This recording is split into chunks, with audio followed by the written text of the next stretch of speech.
welcome everybody. I hope you can see us all. Welcome to the last CVA event of 2020. I think this is going to be a special one for many reasons. First of all, because this is the 20th virtual event of the CVA this year. So I'm really excited about that. And then also, secondly, because we're really close to the holidays, so all we need is good vibes. And then third, because of course, Bitcoin has broke the $20,000 ceiling and it reached its all-time high. So I think we should have nothing but to be happy about. I am welcoming some amazing guests today. Thank you so much for attending. We are going to have a 45-minute panel where you guys meet some amazing people who are doing a lot of work to foster blockchain within Switzerland and also within the European Union. And then we're going to have a 20-minute segment on a special project and program that has been supporting blockchain startups within the EU. This program is called BlockChairs, and we have the two final winner startups who have been announced yesterday. So this is really, really exciting. So I would like to welcome all of our speakers, and we can kick off, I think, our panel. First of all, I would like all of our panelists, Almudena, Beat, Matthias, and Stefan, to introduce themselves. And I think we should go ladies first. So Almudena, I know you're the superwoman of blockchain in Spain. Can you please tell us a little bit about yourself and what you do within the blockchain space? Thank you very much. That's a very, very generous presentation. Well, I'm passionate about it. I think it's a very transformative technology, as we all know. And here in Spain, there is a great ecosystem. Both in the of course business sphere, but also in NGOs, academia, and the public sector has also been very active, or not at the beginning, but we've done a lot of work to get them into it and create some good framework for the businesses to develop. So here I am representing Alastria. Alastria is a public permissioned blockchain and ecosystem foster. So we built it in 2017, and since then it's been active, and members can use it. It has more than 540 members of all different nature, as I said, companies, but also universities and public sector agencies and law firms, that can use and effectively use the blockchain to develop their own applications and also to build a positive network around the technology. And me, myself, I'm also managing partner of Blockchain Intelligence, which is a think and action tank. We've done a lot of work through labs to bring together regulators, supervisors, public sector all together with the industry to get them understand the needs that the technology has in order to be used for actually the good of society. And we create alliances and also do a lot of work on the governance of blockchain. And then I'm academic member of INATBA. We will have time to maybe refer to other positions, but the idea here is that we are willing to connect with the audience as well, to work together in a European and Swiss ecosystem, to do good things with blockchain. Yes, I mean, you definitely do a lot, and that's why we're so excited to have you. Next, Beat, would you like to introduce yourself? Yeah, good evening. I hope you can now hear me. First, thanks a lot, Crypto Value Association, Niki, for the invitation. Secondly, I'm sorry for the little dark light here from the Zug studio. So myself, since 8 years, heading the Economic Affairs Department of the Canton of Zug. This is a part of the Ministry of Economic Affairs, so we're a full part of the Zug authorities. Our main mission as a team is not just to look for blockchain, but we basically, are taking care of all the companies residing here as a one-stop shop. We support them ongoingly in doing business. And secondly, we make sure that we foster the networks in these relevant clusters. So, we will get back, later then to that, how we do that. But at any rate, on a personal note, it's really been fantastic because I just joined about the, year after I joined this spaceship, this blockchain spaceship landed on the shores of Zug. And, I was from the very first moment really luckily to follow these guys and experience that time. I didn't even know Matthias yet. So, so I'm really happy to also share a bit tonight about, how this happened, why we think, this was so successful. Yes, thank you. We're really honored to have you and excited. I mean, you're representing the heart of the Crypto Valley, so this is amazing. I think Matthias needs no introduction to our ecosystem, but still, Matthias, please tell us about yourself. Sure. Thank you very much for having me. It's a pleasure to be on the panel. I'm wearing two hats today, so I think we're going to talk about that a bit later. I am founder and CEO of CVVC, which stands for Crypto Valley Venture Capital. We are a venture capital company with two specialties. Number one is we only invest in blockchain startups, meaning companies that build based on blockchain technology, layer 2, not in protocol layer. And the second specialty is we as a VC operate our own operational business unit, and that's called CV Labs, which is an ecosystem player here in Crypto Valley, where we run a co-working space, also in Dubai and Vaduz, where we have conferences, events, and also an advisory unit. My second hat that I'm wearing tonight, and that is probably a bit more specific to the topic we're discussing, is I'm a founder of the Swiss Blockchain Federation, which is an association that is, its goal is to improve the attractiveness and competitiveness of Switzerland as a global blockchain hub. So a bit on a meta level, actively promoting Switzerland, its framework, its regulatory environment. How can we make sure that we create and remain a haven for blockchain oriented companies and projects also in the future? Yes, I think you're going to tell us a lot of exciting, good insights that our startups will be able to take away from this session. And then last but not least, Stefan, you are working at one of the main academic blockchain hubs of Europe at the Frankfurt School of Blockchain Center. Please introduce yourself.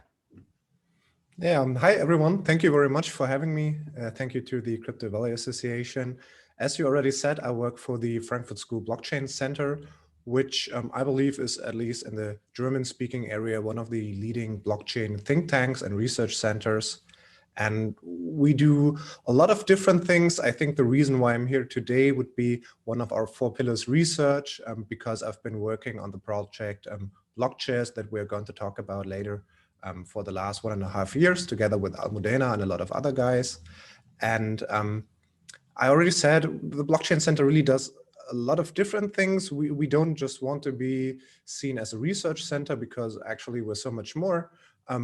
We help startups, we do consulting, and this really goes from seed stage idea startups to DAX companies, DAX being the largest German equities or shares index. And yeah, so we have a pretty good idea where blockchain stands, at least in Germany, because we get all these questions from beginners, but also from companies that really have put a lot of thought into it and want some advice. And so these are 2 things. And apart from that, I think we are mostly famous for all the events and community building we do. We have at least 2 big conferences a year. So the last one was in October. And this was really special because it was our first hybrid conference, meaning we had some people in Germany, because this was actually pre-lockdown. Nowadays, we are in a lockdown as well here in Germany, but we had pretty strict health regulations and had to make sure, right, that we have a safe event where people can meet each other. But actually, I would say we had maybe 50, 60 people in Frankfurt, while hundreds tuned in online. And so that was a pretty great experience. And I'm really happy to be here and share more about how we perceive blockchain in Germany, what's happening here in this space, also maybe share some insights, especially on knowledge and education, because I think this is the main point I want to make today, is that for a broader blockchain adoption, I think it needs education in the right places. Yes. And so I'm really looking forward to this panel. Thank you. And yeah, it's really nice to have you represent the academic part. And as you said, and I think we'll hear this from Bat as well, that education is such a crucial part of furthering the blockchain adoption. So this is great to have you. Okay, so the first question that I would like to ask, and before I do that, for our audience, we have the Q&A open, so please feel free to address any of your questions there. And if you would like me to ask it from a specific speaker, please include who you want to address the question to. And at the end of the panel, maybe we can answer some of those questions. So Almudena, when do you think the European Union kind of realized that blockchain technology is so crucial? And when do you think they started like actively supporting it? How long has it been important to them? Very much. Well, I think it's been many years already that all technologies and the digitalization of society and of course the economy is in the radar, and is an objective at the European Union level. If I have to set a date, I would, or a year, I would say very crucial was 2017.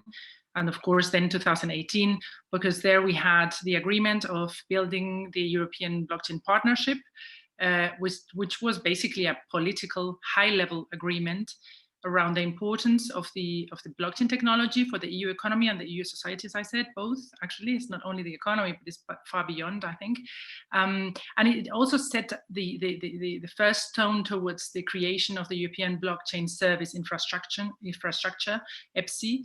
For those that don't know it yet, is kind of the publicly driven or publicly started blockchain at European level. So we have nodes from public sector administrations, and but also on which we build private applications. And we have already many pilots and many applications in the field of notarization, real estate, certification, and many others. So I invite you to check that if you don't know that. And I think this was very, very crucial. And from there, we started, of course, I think there are two sets of actions that the European institutions are taken.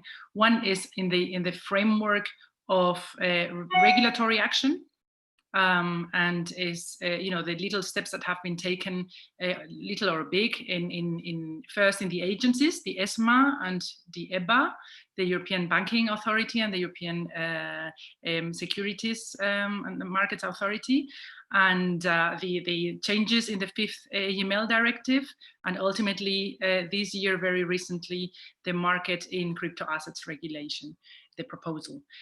So a set of already steps towards giving certainty, legal certainty in the sphere of crypto assets mainly first, but altogether blockchain.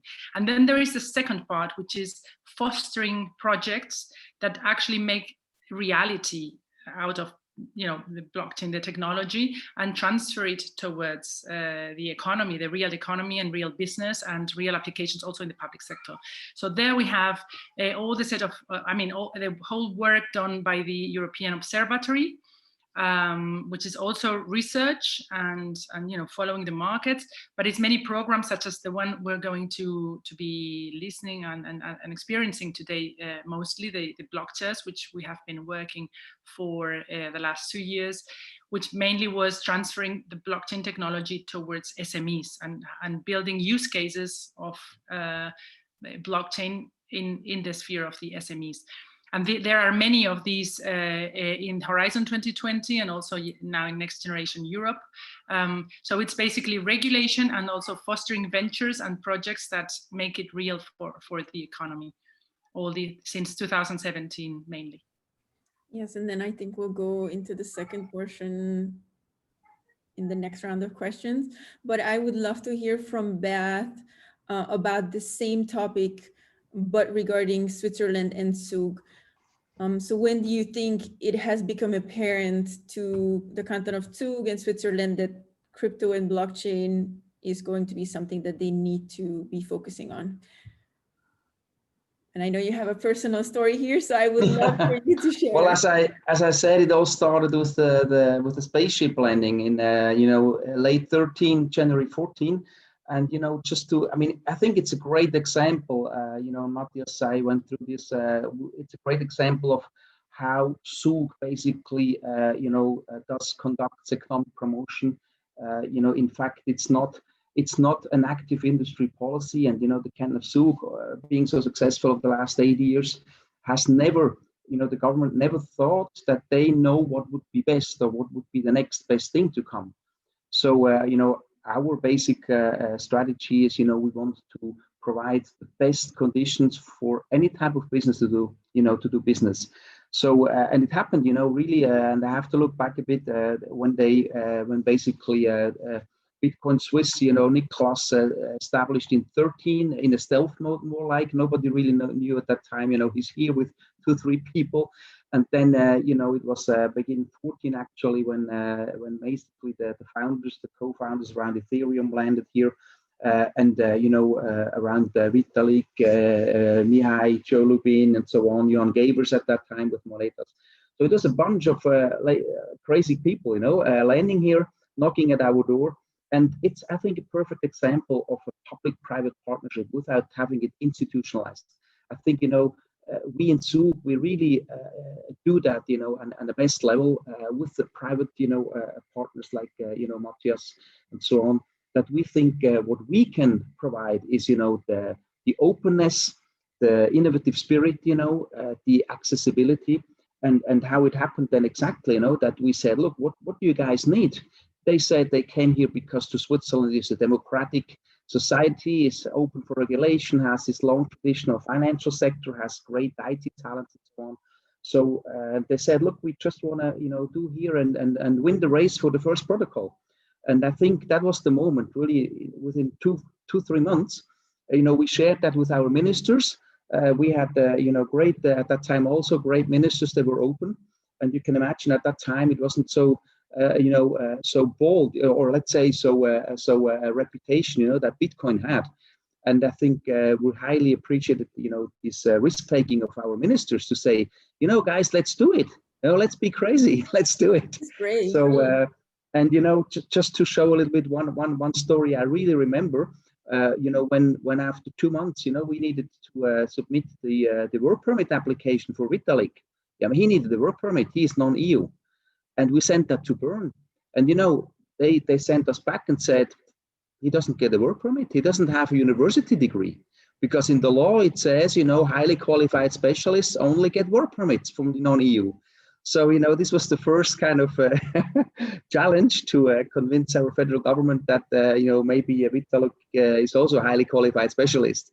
So at the end, it was the beginning of blockchain specialists without university degrees, also specialists. And, it's kind of when we really realized we want this technology to support. And we always, from the beginning, thought we want to support the blockchain technology, that was our main focus, not the cryptocurrencies and so on. So I think that that was the initial moment, and it's a good example of our, we call it the spirit of Zug, like a startup. We want to be always open, for new trends and new technologies, and just go for it. Yes, that's a beautiful spirit, and that's why Switzerland is the crypto nation or the blockchain nation. The moment. So Matthias, as a VC, what initiatives, programs do you see in the space that are supporting and fostering blockchain innovation and startups, initiated by the Swiss government or initiated by the Swiss ecosystem? I think our startup community is really curious to hear about these. Yeah, I'm still a bit bummed by the fact that the Swiss government wouldn't consider Vitalik a specialist in the beginning. I didn't know that story, Beat, by the way. That is really, there's so many stories that we could go on for hours. You can see we've come a long way from identifying a movement like Ethereum as something that you should take care of and you should foster and you should help develop within an ecosystem and the legal framework, to the blockchain nation Switzerland that we are trying to promote today globally, in the sense of that this is where a strong community and a lot of projects and the legal framework is there. You have regulated players, and with that potential, you can bring blockchain technology to the world. Not, of course, not only based out of Switzerland, but there's a lot of projects that have their roots here. What I'm really excited to talk about today is we've been working together with the government, and with we, I mean the whole ecosystem, not just us, CVVC, or the Swiss Blockchain Federation or Crypto Valley Association, but the whole ecosystem has been contributing to the legal framework, to the basic conditions that we have here today, in the sense of that as of next year, mid 2021, we will have a new legal framework. And this is really a progressive framework, a very simple one. It's just adjusting small aspects of existing laws, but that will lay the framework for all blockchain-based business models. And I think this is groundbreaking, with a few additions. I'm happy to talk about that more later. But what that means is, I think you can expect a boost of the ecosystem, especially in Switzerland, as of next year, because that will bring even more projects here that will use the framework and will start to develop business models, digital assets, startups based on that infrastructure and legal certainty that we're going to have here. Now, having said that, the Swiss Blockchain Federation has applied for a so-called InnoBooster initiative. Every 4 years, the Swiss innovation agency called InnoSwiss identifies some 10 to 15 areas where Switzerland could take a major step ahead or a leapfrog in innovation. So that's not at all limited to technology. That is open for anything. Could be pharma, could be health, could be a supply chain, could be anything basically. And we applied with the project name Blockchain Nation Switzerland, exactly stating that based on the framework that we're going to have, an innovation push is to be expected. And we want to accelerate that through a so-called innovation cycle. So we've come up with a innovation cycle that we're going to repeat every year. So for the next coming 4 years, every year, we're going to have an innovation cycle that starts with the ideation phase, which will be followed by hackathons, followed by corporate acceleration. So we want to bring the startup space together with the corporates that can implement the ideas and the processes that have been developed, and even help them develop ideas that are very close to the needs of the corporate sector, which will eventually end up in incubation and acceleration programs with an outlook of getting funded by investors, including us, but also others. Now that's a completely open cycle. So you can pick whatever you like. You can enter at ideation. If you have already a team that has a certain skill set, you can join the hackathon and maybe grab one of the corporate driven ideas that are out there, or even come up with one of your own, or you can join the incubation program later in the year. And as I said, the goal of this initiative is not only to foster or to create ideas, but really to create startups and projects that have the potential to survive in the market, that really tackle use cases that are on the table, that you can implement in corporate infrastructures, in corporate environments. So the plan is really to boost the ecosystem with new companies, new pioneers based on what we have today every year for the coming 4 years. And we're really excited to support that and to kick it off in January. That has not yet been communicated, so that's really something new. We're going to launch it in mid to end January, and then you can start to register. You can apply for this INA-booster called Blockchain Nation Switzerland. That sounds amazing. And so should people be looking out at CVVC's website? Where No, that's want them to go? This is very important. That's not a CVVC initiative, right? So that's my second hat. We are just supporting from a service provider perspective these cycles. It is completely open for everybody to join and not linked to any activities that we might be promoting. To be honest, I don't really know where exactly or what URL that is going to run, under what name. I think it's going to be Blockchain Nation Switzerland or blockchainnation.swiss. That has not yet been decided. If you go to the website of the Blockchain Federation, you're surely going to find the respective information. And there's going to be some buzz starting from next year. Perfect. Well, we might as well just have a next event in January, February to talk about this then. That would be great. Yes, happy to join. Perfect. Stefan, your turn for a question. So I know the Frankfurt School of Business has been involved with the block chairs and, EU Commission program. And I know you guys are working with a lot of association, a lot of companies from the private sector. So besides block chairs, what other initiatives is the Frankfurt School of Blockchain Center involved in? Or is there any noteworthy initiatives that you would like to mention from Germany? Share some information with our startup community. Where should they be looking out for? Yeah, sure. I can generally share a little bit what we do both on the research academic side and also for the private sector. However, I guess I may not be able to mention a lot of names in the private sector.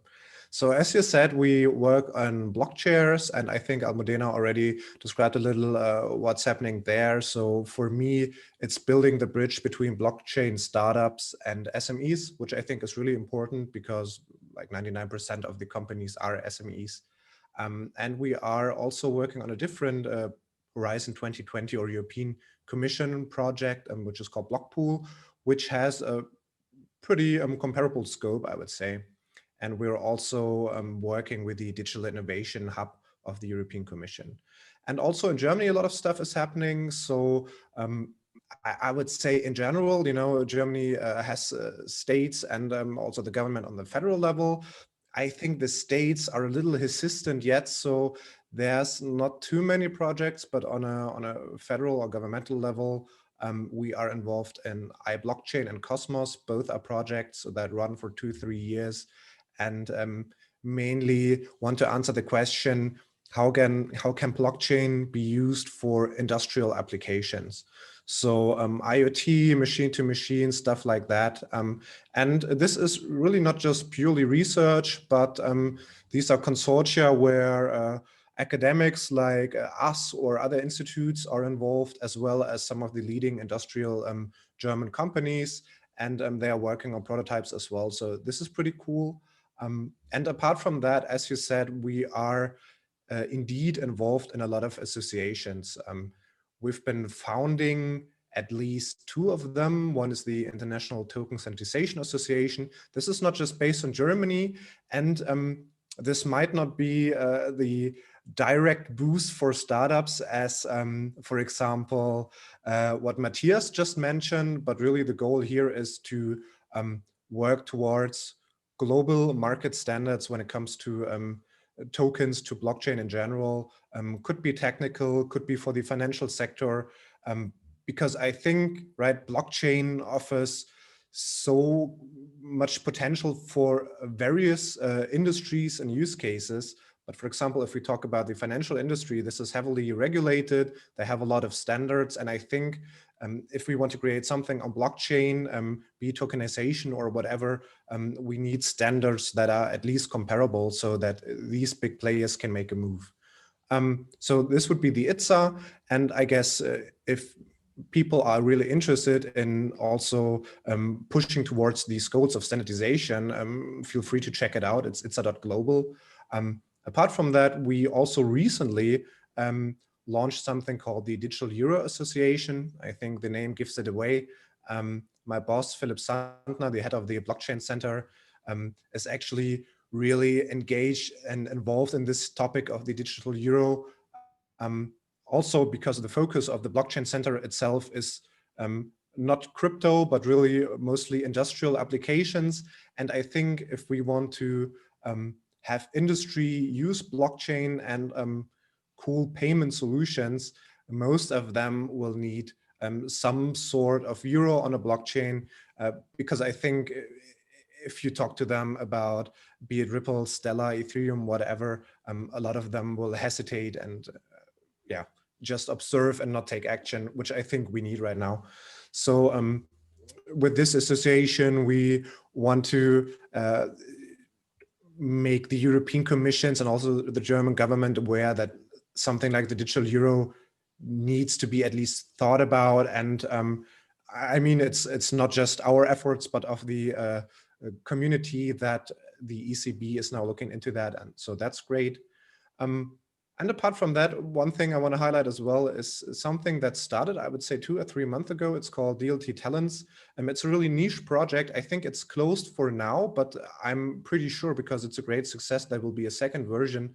And the idea of DLT Talents really is to coach and mentor women and help them step into blockchain, because at least in Germany, we observe that most of the people working in blockchain actually are men. And while we have a pretty diverse panel here, which I'm really grateful for, I think it's pretty important to include more women.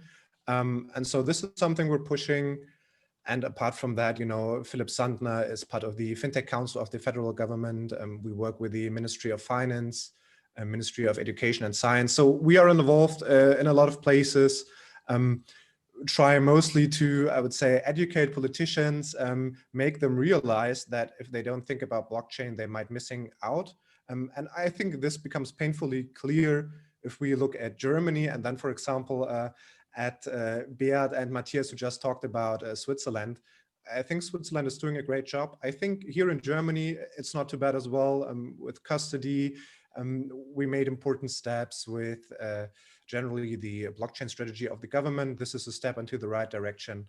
And so really what we try to be is a multiplicator or a spokesperson to some degree for all the contacts that we have to drive blockchain adoption forward and make the decision makers realize that this is something they shouldn't miss out on. For the private sector projects, as I said, this is mostly, I would say, industrial applications. I cannot give you any names, but what we're working on at the moment is with a startup and an SME as well, actually, and a bank. And they want to bring the euro on the blockchain before the ECB does it, right? There's always these workaround solutions. And they will do this for machine-to-machine payments, which is pretty cool. So stuff like use cases like flexible leasing. We will see that this is a pretty cool idea. So this is a proof of concept stage. And for example, for one of the major German banks, we are currently writing studies about different means of payments, be it Libra, CBDCs, stable coins, stuff like that, because I think this is something that we can say that we observe is growing interest in Definitely. How will we pay in the future and how can banks and industrial companies be involved. So this is why I can say to this topic. It's actually a hot topic at CVA as well. And I think we're going to have an event around CBDCs in February. So we will see you there. We got a really good question from the Q&A, and Almudena, I think you might be the right person to answer it. So the question is, and I do not know the name of the gentleman because I only see, or the lady, I only see the email address, but thank you for the question. So it says, looking beyond cryptocurrency use cases, Do you believe that private permissioned enterprise blockchain networks show more promise for financial services adoption because they are easier to maintain regulatory compliance? If so, why? You are on mute, Almudena. Excuse me. Yeah, I think so far it's actually the case that in the private sector, very often either private or public permissioned blockchains are chosen because there's more legal certainty around them for several sector applications. And that's the main reason. And there you have maybe identified the nodes, even the responsibility on the services and the running of the blockchain is identified. So also for the application and being compliant with several EU regulations and legislation, like the GDPR, for instance, it makes it easier, and it also matches better, and maybe unfortunately, I don't know, or fortunately, the previous mindset. So it's also a way maybe through the change as well. So yes, I think they are indeed one more sort of blockchains, and we don't need to be, I think, very dogmatic. I think there's a place for every type of blockchain, and every type of blockchain has its use case, and the important thing is to make the right choice for the right application or for the right use. And I honestly think maybe there will be many use cases that will go towards EPSI, and then there will be strictly private networks, and then of course public and public permissioned. But I do think that there is an aspect there of certainty and maybe readiness, or an easier way to be compliant and reassure all the players around a project or an application that they are safe as to how they are compliant with legislation. And this is very, very important for businesses, because it's a killer for a business if you're not compliant, and then you suffer penalties and responsibilities and liabilities and all this. So that's the reason actually why we created Alastria in 2017.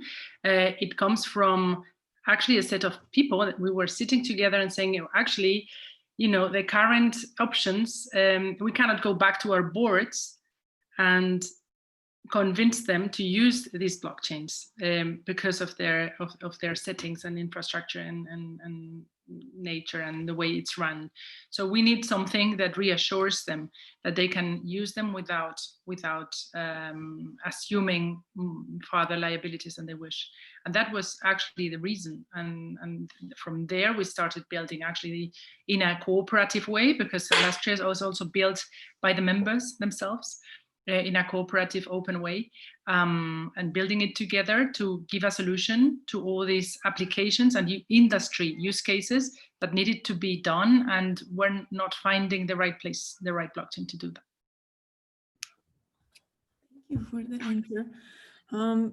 Please, audience, keep the questions coming. I think it's always really nice to hear from you and what you want to hear about. But can we talk a little bit about what approach does the Canton Zug take in order to foster blockchain innovation? Like, what is your toolkit? What do you invest in? How does it work? Yeah, I think, as I mentioned before, I think, from a attractiveness for doing business, I mean, it starts, with providing each and every business and startup the best environment to help the specific needs.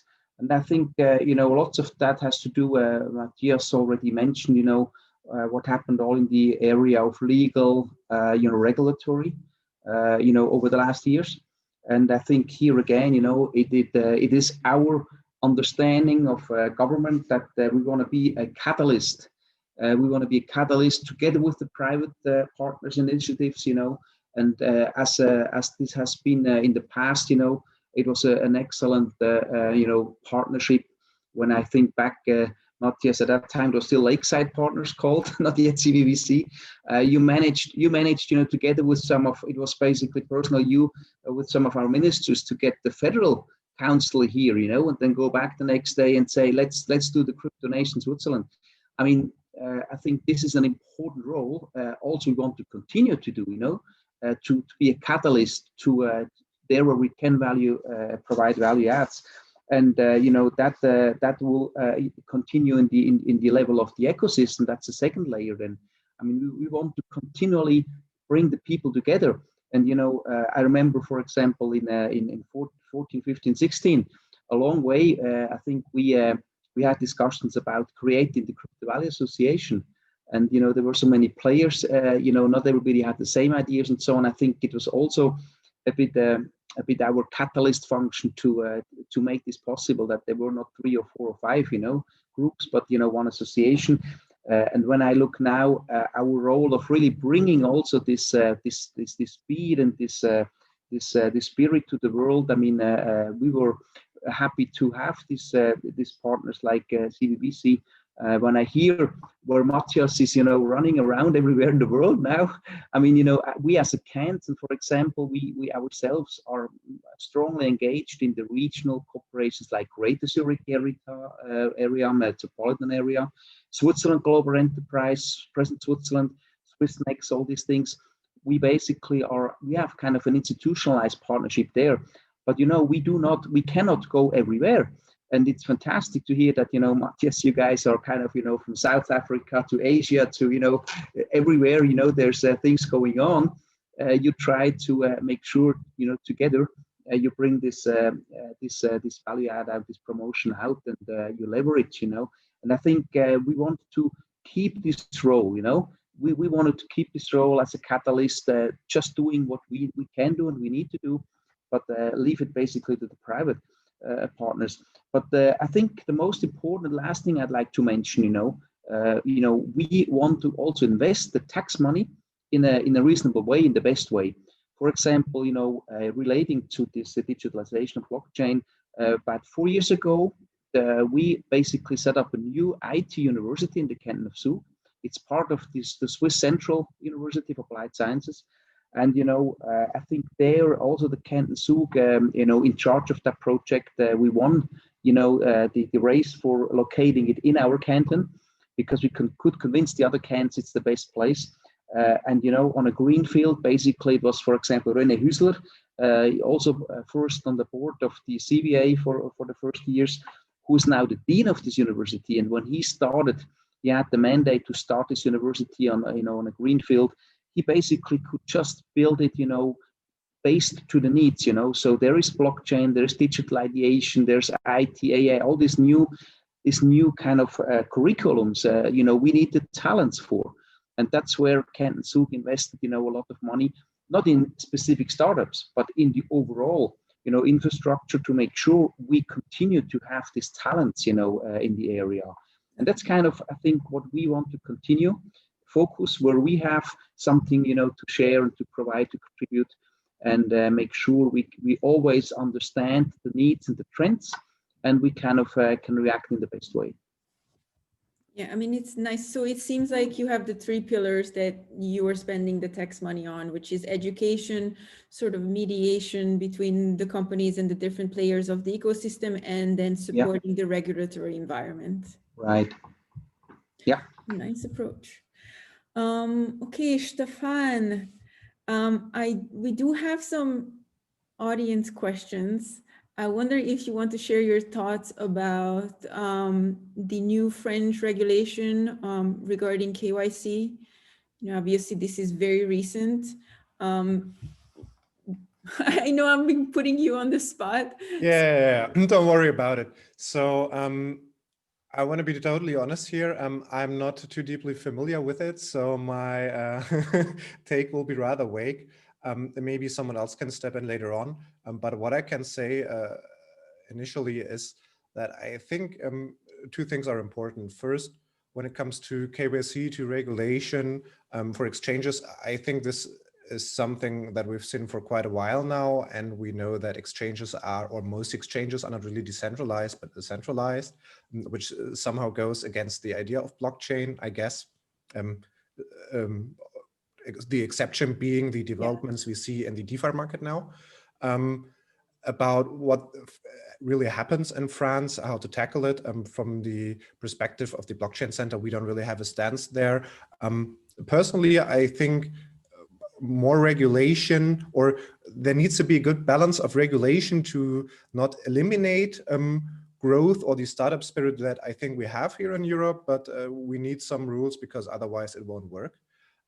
And I think a second point I want to make here, and then I will open the questions to the others, is that I believe while all these initiatives we see in Switzerland and Liechtenstein and so on, in France, in Estonia, wherever, are great, but I really hope that we will have a solution and regulation on a European level sooner than later, because I think it gets really, really difficult for all the companies to be in safe waters when they have a global blockchain. Usually is like a global product from inception. And if everyone has their own regulation, it gets super messy. And I think we need a more global, or at least European approach for that. And more, unfortunately, I cannot say. I mean, it's. I think it's hard, right? Because the purpose of the European Union should be to provide overall guidance on all matters, and I think a lot of the countries are looking at the EU to start making these rules and creating the legal framework, but then also they don't want to be waiting around, so they are starting to create rules like France. But yeah, Almudena, what are your thoughts? Well, absolutely, we need a European framework, legal framework. I also think we are in interesting times altogether, not only for blockchain but for technology, because I think we are experiencing back to regional way to approach technology and the impact that technology has in our societies. And we went from globalization through the internet to now, I think, being more and more differentiating ourselves regionally. So basically also China, maybe the States and Europe. And I think the European Commission and the European institutions have made it also clear that we want to be pioneers and use technology while respecting our European values and building a new society with technology, through technology, but respecting this essence. Privacy is one very easy to understand example. So it is an important moment where regulation is important, and building not only a common framework, but a common framework built on a shared understanding of what type of society we want to build and we want to create. And eventually this will maybe be a clash in this globalized technology world. And there, I mean, I think we still need to give it a thought and work together, maybe businesses and regulators and policymakers and philosophers and sociologists around these issues. Very precisely on how to regulate exchanges, KYCs. I think there is again, the usual clash between innovation and protection of certain values, like anti-fraud in this case, or anti-terrorism, but also protecting in the case of securities, investors' rights, and we need to set the balance. And of course, as you said, there is this difficulty always between national sovereignty and European sovereignty, and we have worked here with regulators in Spain that were saying, well, we don't want to, we cannot, but to the extent that we can take our own decisions, because we have scope in the framework of the EU regulation. We're waiting for a common understanding, for a common standard that is being built in the agencies mainly. We don't want to work too fast in the little piece that we have at national level, because then, you know, we create confusion, and it also doesn't help businesses. So yes, I think it is very, very important, but I also think that it is the way the European institutions are approaching the regulation of blockchain and all the activities around blockchain, to be fast and very clear and set up, you know, a roadmap around it. And at the same time, we have to understand that this is an evolving technology where also not everything is very clear. So we also need to work, as Stefan said, on the side of standards. So it's a difficult landscape of elements that we need to consider. But mainly, I mean, basically, I do think it is, I mean, we are in Europe always working towards a European single market. So at least European businesses should be able to use blockchain within the European scope and jurisdictions in a safe way, with legal certainty, and be able to use the technology to the extent possible. And this again clashes, and I won't extend myself too much, but linking to Stefan's thoughts as well, there is always this clash between the Bitcoin, blockchain, crypto mentality, which is by nature, you know, not linked to any jurisdiction, because that's the purpose itself and the origin and the mindset. But at the same time, we have real life and real businesses, and the possibility to use this DLT technology for business purposes and a better society, and interconnected society, more agile, not losing or not having intermediaries that let us lose power and lose money after all, and in you know, just intermediaries. So maybe we need to compromise as well for a bit of time, and understand that there are, you know, different use cases again, and different interests, and we need to accommodate to everyone. And again, maybe not be dogmatic, because we can't otherwise progress. Tough questions. Well, keeping in mind the time, we're 5 minutes over, but I still want to ask Matthias one last question, because I really want to hear about, and I think all of our startup members want to hear about the incubation batch 3. How's it going? You know, can anybody apply? Are there still spots left? And then I also had another question around, you know, we've seen that in batch 1 and 2, you had a lot of startups outside of Switzerland. So do you feel like they're coming to Switzerland because this is the place where they can grow the best, or, you know, the conditions are best? Let me start with the second question. You're right. I would say only 10, maybe 15% of our deal flow is Swiss. The rest is international. We screen roughly 2,000 startups per year. We call that a natural deal flow. Natural in the sense that these startups, they come to Switzerland because of the framework that they find here. Of course, also because of the activities that we create, and you know, all the ecosystem activities all around Crypto Valley that attracts all these projects. And it depends. In general, we see the global blockchain ecosystem, or the world of blockchain, consisting of 3 ecosystems. One is Europe or EMEA, probably with maybe Switzerland or Central Europe in the center of it.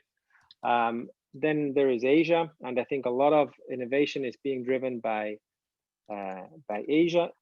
I would say that even mainland China would be a separate ecosystem in and as of itself.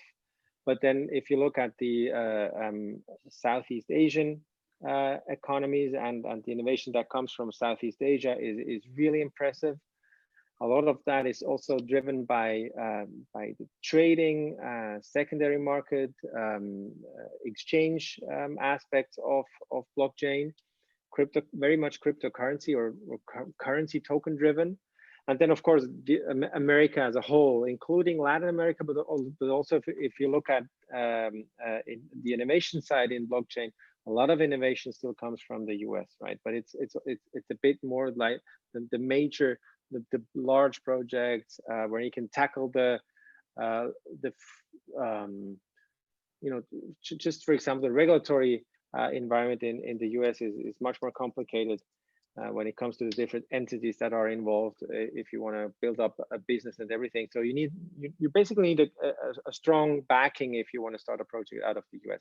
Having said that, 10 to 15% Swiss deal flow. I would say 20% from Germany, another 20% rest of Europe, a strong part from Eastern Europe. We have quite a good deal flow from the US, I have to say. I'm quite happy about that. When it comes to the Asian side of things, we don't get to see the really cutting edge, leading edge projects because it's very specific, culturally specific. They join the incubators located in Asia. If they come here, they have probably already been in one of them. That's why we need to tap into that space on location. And that's also why we have an international strategy expanding into these areas over the coming months and years. Coming to your first question, so it was really important to see that we are always open for application for both the incubation side of things and also for direct investments. We have a two-pillared approach for the early projects, pre-seed, seed, prototype based. We only invest in incorporated teams and in teams. That's a prerequisite. We have our incubation program. Of course, we have been developing that in a sense that it is hybrid currently or could be run digitally. And for the direct investments, of course, we are screening the global market anytime, and we will just invest if we see opportunities, which is a bit later in stage. So still seed, maybe pre-series A, depending on the market you're in and depending on the opportunities we see. Of course, we've been limited by the Corona pandemic. Oh, interesting, hasn't been a topic yet in this panel. That is pretty outstanding. We have been affected by the Corona pandemic as well. We've been planning our incubation program for Q1 next year.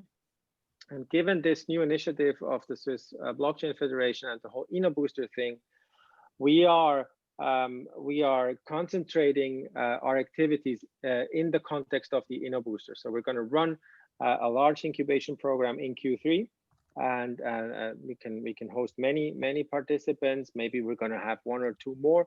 So please apply now. And I also encourage all the projects and startups to really look at what the Federation, the Blockchain Federation, will be publishing early next year. It will be starting with ideation. It doesn't mean that you have to be in ideation, but just see how the funnel is going, right? You can enter early on and you can bring your idea to the attention of the whole Swiss blockchain ecosystem as of January next year.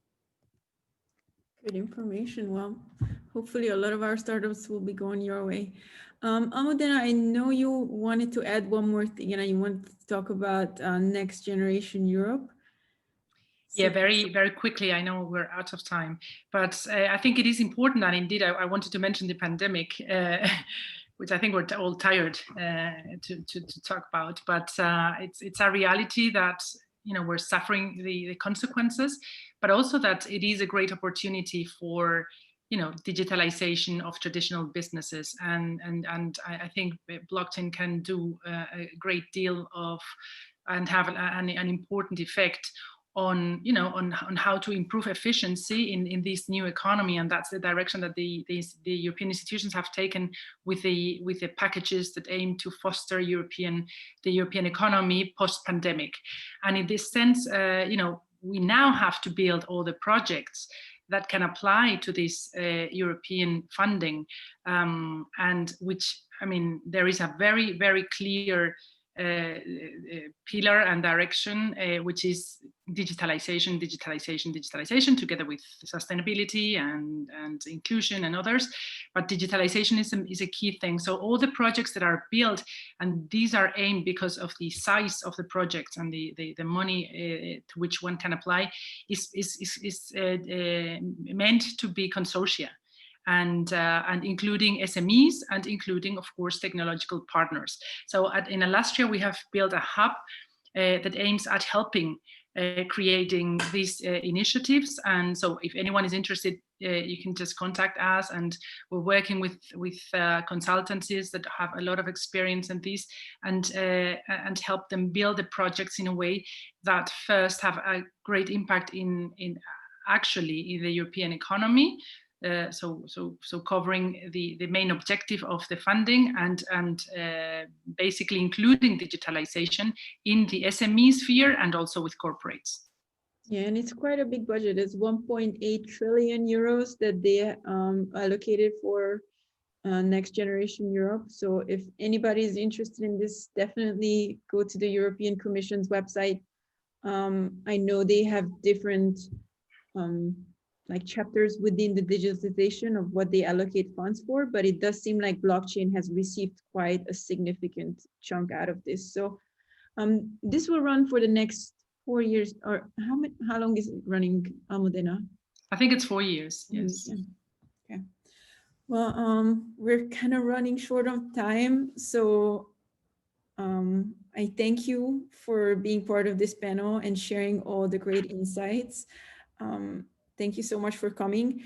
Now what we'll do is we will talk a little bit about, in specific, about one of the programs that have been supported by the EU Commission.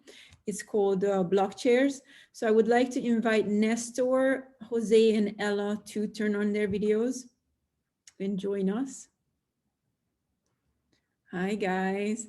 So Nestor has been instrumental part of the Block Chairs program to run it and make sure that it's a success. So he will give us a brief overview of what the program has done, why it was important. And we have a little surprise, or well, it was a surprise as of yesterday, but the winners of the Block Chairs competition have been announced yesterday, and Jose's company Vestigia has won first prize, and Ella's company MindSpider won second prize. So after Nestor, they will give us their experience of how it was being part of this competition and talk a little bit about their programs or products, so to say. So Nestor, the floor is yours. Thank you, Niki. Can you see my screen? Yes, okay. I'm going to be brief.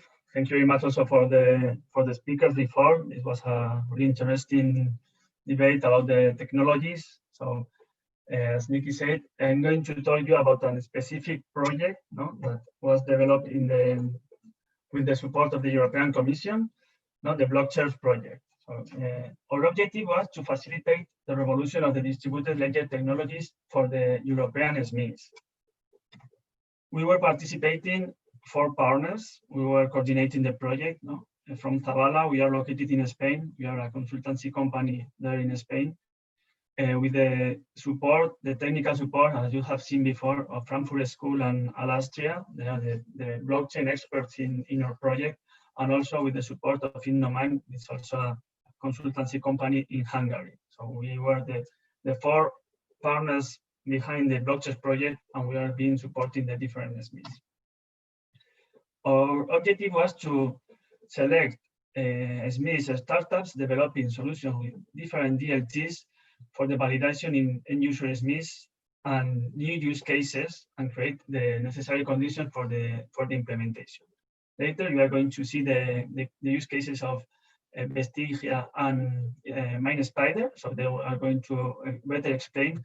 But our objective was to show the application of blockchain in new domains, different from the financial one that usually is the one related to blockchain. So we wanted to show how we can use this technology in other domains.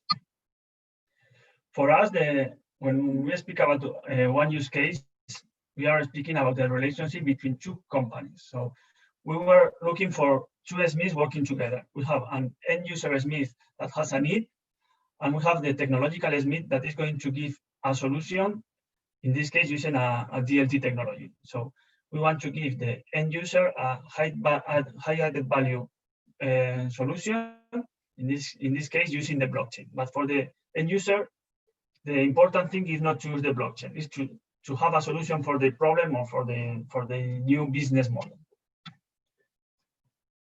So as we said, we have received proposals and really interesting ideas directed to very different sectors: energy, food, health, industry, and so there were really interesting ones. We were in a hard competition because they were really good projects, and at the end we have selected different ones. But if you can see in our website or in any, if you have time, you can have a look in all the companies that were participating and the different and good ideas that they have.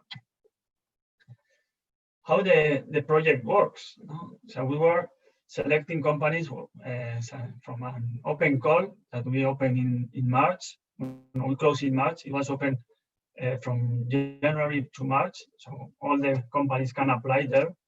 So after the evaluation between March and May, it was a hard time because of the pandemic. It was just in the middle of the pandemic when we were evaluating the proposals. But at the end, we selected 18 SMEs or team of SMEs that were participating in a first pitch competition, and we selected the 12 teams that were working during the last 4 months, have been working together with the partners of Blockchain project, with InnoMind and Zavala mainly, and with the support also of Frankfurt and Alastria. They're working in the development of these use cases with the validation of different KPIs. And at the end, last week we have the final pitch competition in the Paris Blockchain Week Summit, but all the teams were exposing the use cases in front of all the attendants of this summit. And as Niki said, just yesterday we announced the 2 winners that we have today. So later, Ella and Jose, they are going to explain the use cases. They are the 2 winners of our program. Here are some figures. We started with 220 proposals open in the online application system, and at the end we have arrived to 12 use cases and the 2 winners.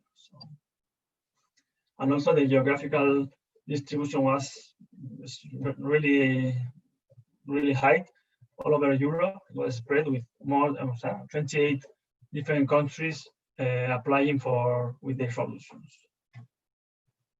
These ones were the 12 teams that were participating with us, from different countries, from different sectors, and with different ideas. And the 2 winners is Vestigia and Faircounts. And I'm going to be fast now because we don't have a lot of time. So yes, related to what you were talking before, so the Blockchain program is already finished, so we are finishing today, so more or less. The project is finishing in January, but there are going to be more opportunities for the company, for the blockchain, and for all the digitalization of Europe. So as Almudena said before, the next generation Europe is going to be working the next years. There is a lot of money there. So this is the objective, and Europe greener, more digital, and more resilience.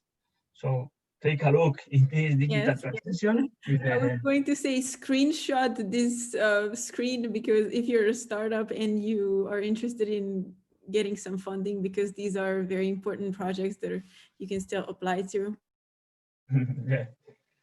And so this is in Europe now it's open, and also don't remember that we have the multi-annual financial framework is the new Horizon Europe. So also take a look in the next Horizon Europe is the program for the next 7 years, 2021 to 2027, and there is going to be a lot of different opportunities there.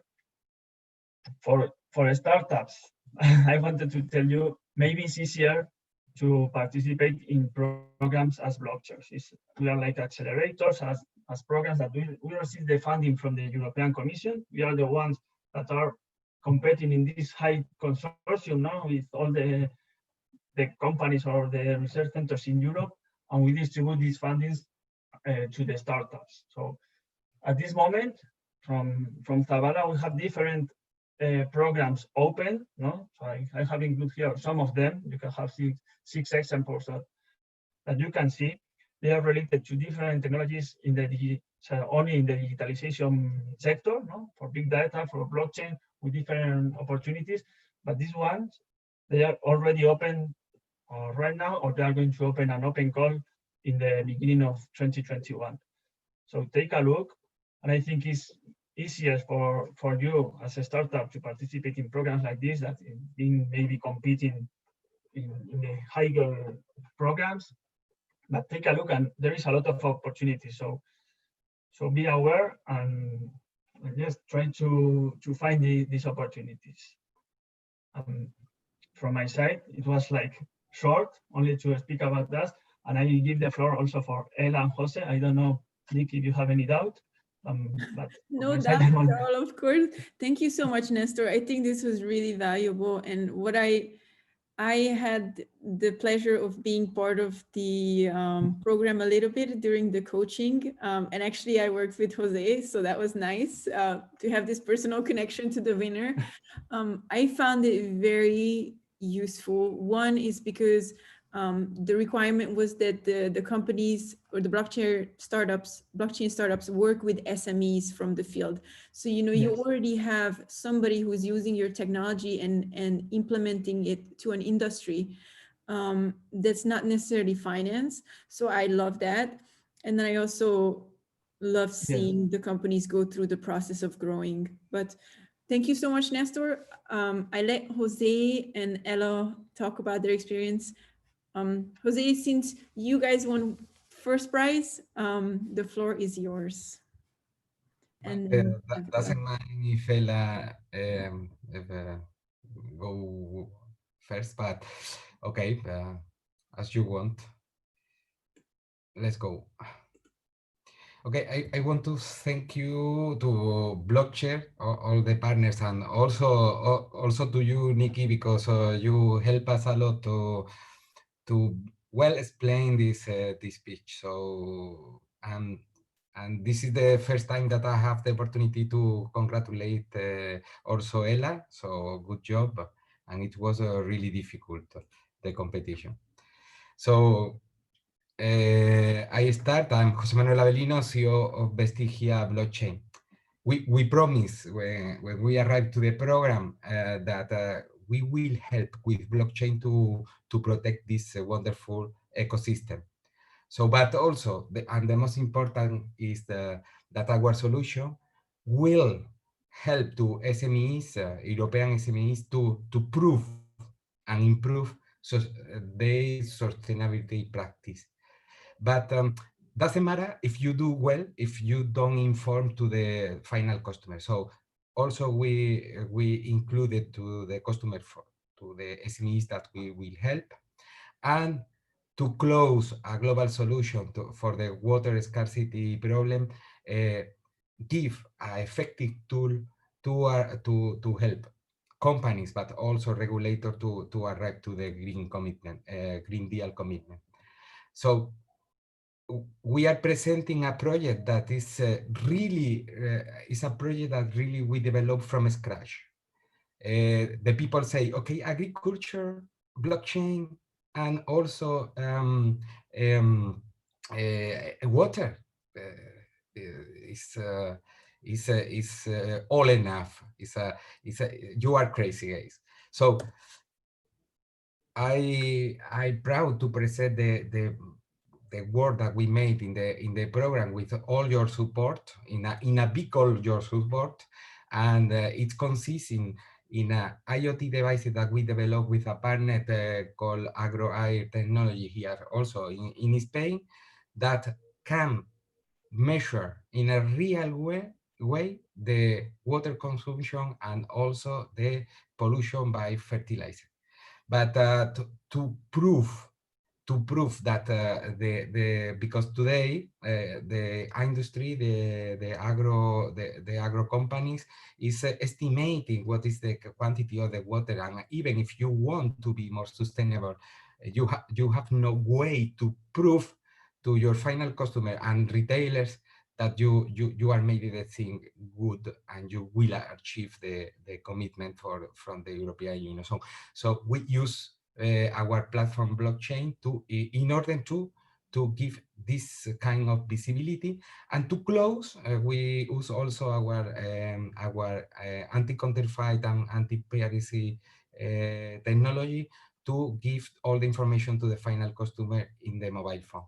So we worked very hard and in a very close way with SMEs, agro SMEs that is based in Andalusia, and he produce berries in the Doñana area, and 80% of the product that they made export to the European Union. So this was an incredible tool. We developed an incredible tool with them in order to, for one side, you can check in real time what is your water irrigation or your water consumption in order to improve this consumption. And you see when this is you see in the screen when you see this is a little advice in red, you have to stop to irrigate. But by the other side, and the most important is the use of blockchain that register the real consumption of the water and the fertilizer. So we get a huge traction, even if if we are developing the project inside the blockchain program. So today, two corporate and one distributor is interested to have this solution in the portfolio. And also we have 3 consumer pre-orders. So we achieve the objective that blockchain that we commit with blockchain, and finally the commercial product will be available in December 22 in a very easy way to install. So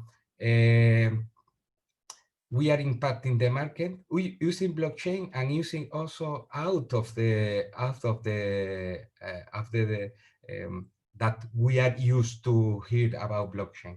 So we were also awarded by IT Food for the solution and for the World Travel Organization. One of the things that I want to highlight is the high impact in the success of the blockchain program, because we increase. You can see the data, but we increase our presence in the social media, meeting with inspector, meeting with other companies, thanks to the program. But Vestigia is much more. I'm going to finish because we have no enough time, but Vestigia is much more. Our technology is based in the product identity. We develop and patent a way to fight against counterfeit and also piracy. And we have a universal connector that you can connect data directly for the IT devices. We are present in food tech. Also, we present a different solution for tourists, for CO2 and the industry. A good only in the first year of operator we are achieve a huge traction in the market. So we are very glad. We are not alone. We have a strategic partner with corporate that provide us a huge support to distribution of our SaaS solution. I want to thank to the incredible team, but nothing of this is possible without them. And David and Jose that is heading, you made it, guys. So in the time that I'm pitching, if you were using our solution, blockchain solution, you will say you had saved 50 meters cubic in only a small town. Thank you very much. Be green, impact, and we will help to sell more. Thank you very much. Oh, message close to my heart, being green. Thank you, Jose, for creating this product and you know, trying to save water with it. Congratulations again for your win. Amazing success. And I love your slide about the impact that the Blockchairs program have had, you know, on your social media and your visibility. This really shows that these programs have a lot of benefits to them. Considering the time, I would like to give the floor to Ella so she can also tell us about her. If you still have time for me, then I'll be very brief. Here we go. Congratulations for being a female winner, you know, in the Blockchairs world. Thank you. I'm very happy to see diversity. Yeah, I'm also very happy to be part of the DLT program with Frankfurt Business School as a mentor. So we're getting more women there eventually. And a huge congrats to Jose as well. Really impressive solution, and I think you guys really deserve to win. So yeah, sorry everyone. I'm co-founder and CMO of MindSpider, and we entered our textile initiative Thread Counts into the Blockchairs program. And basically our aim with this was bringing traceability to the Turkish textile sector. And we wanted to start narrowly with the story of a single sustainable towel. Let me see how I can move this on. Oh, there we go. I mean, you're probably all familiar with the idea that consumers and regulators are demanding that fashion brands have, or all brands, have full supply chain transparency. And this means that they need to know where their materials come from and whether their garments are produced sustainably. And in this Blockchairs program, we also wanted to communicate that to the end consumer, basically to benefit the SME directly by making their, you know, sustainability claims verified. And our SME partner in this case was a company called Atisha Collective. So they're from Berlin, and they produce a range of sustainable organic towels that are produced with 100% organic Turkish cotton. Now we're lucky, we're lucky because actually we were able to build on top of MindSpider's blockchain. It's a second layer protocol on Ethereum. So we built essentially a Thread Counts traceability app on top of our blockchain, which allows people to not only track shipments, but to also enter in information at every stage of the blockchain, from what certificates they work with and what standards. They can also push out queries and templates to all of their supply chain members. And of course, the big one is basically communicating this to the end consumer. So in this case, we created something called a product passport, which allows an end consumer to scan their towel in this case and have a history of their towel and understand where it came from, and know that all this information is coming from a secure place and that it hasn't been tampered with and it's not greenwashing. So we really wanted to give our SME a competitive advantage for being sustainable. Now, we did the wildest thing and went to Turkey in the middle of a pandemic. So I was there last month for 3 weeks, and we had an incredible time meeting with a lot of the supply chain partners. Now, traceability is no small task, and this is obviously amazing that we got additional funding now to continue mapping the supply chain and basically setting up this traceability project in real life. And beyond just the supply chain partners that we talked to, we also had the opportunity to speak with a lot of industry leaders in Turkey. And I think as a country and as a region, they understand the importance of transparency and traceability. And many of them, thankfully, are starting to understand that blockchain is perhaps a great tool to deliver that. So we look forward to incorporating a lot of these entities into our work as we move forward. So how was the Blockchairs experience? Well, I got to see Nestor on a bi-weekly basis. No, we had amazing coaching from all 4 of the partners, and they really kept us on track. I think Jose had far better slides than I do about the kind of KPIs that we had to achieve. But I know that we, for instance, added 800 social media followers. I think I spoke at 4 conferences. We had sales goals and obviously tech goals and so forth. So it definitely kept us on target. But I think probably the most valuable part of this was the fact that, I mean, as a company, MindSpider, we generally work with far bigger companies like Volkswagen. And it was really great to actually work with SMEs and to understand their issues and to give them the advantages that we're aiming to prove with, with our blockchain use cases. So I hope that we can continue to do that. Well, I know that we continue to do that with the T-shirt Collective, with our partner. And there we are, brief as promised. If you have any additional questions, feel free to shoot them over to me at any time. Thank you, Ella, and congratulations again.